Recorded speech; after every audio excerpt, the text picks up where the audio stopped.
আজকে রান্না হয়েছে শিবরাত্রির পারণ, তার জন্য ভোগ চালের খিচুড়ি। কড়াই করছি, সবাই ইগনোর করো।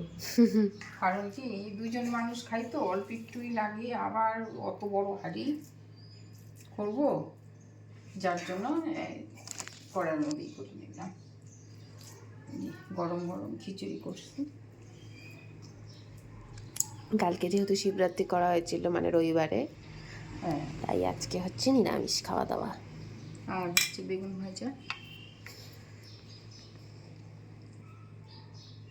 এক পিসে দিলাম। আর হচ্ছে যে আলু, বেগুন, সিম, বাঁধাকপি, ফুলকপি, কাঁচকলা,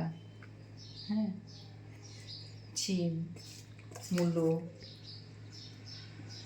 মানে এটা লাবড়া তরকারি আর কি। একটা লাবড়া তরকারি। আর খিচুড়ির মধ্যে এখানে মটরশুঁটি, গাজর, সবজি দেওয়া, আর ওপরে সাথে একটু ঘি। সাথে একটু ঘি, খাওয়াটা ভালোই হবে। নিরামিষ ভালোই লাগে। চলে গেল ঘি। এবার চাটনি মাটনি কিচ্ছু করিনি। শরীর এমনিও ভালো না, সবাই জানে 7 দিন থেকে আমার শরীরটা খুবই খারাপ, 7 দিনের বেশি হয়ে গেছে। তো এই হচ্ছে আজকের আমাদের খাওয়া দাওয়া।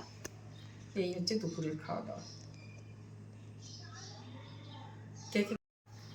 বলো, কে কে খাবে চলে এসো, একটু একটু করে প্রসাদ।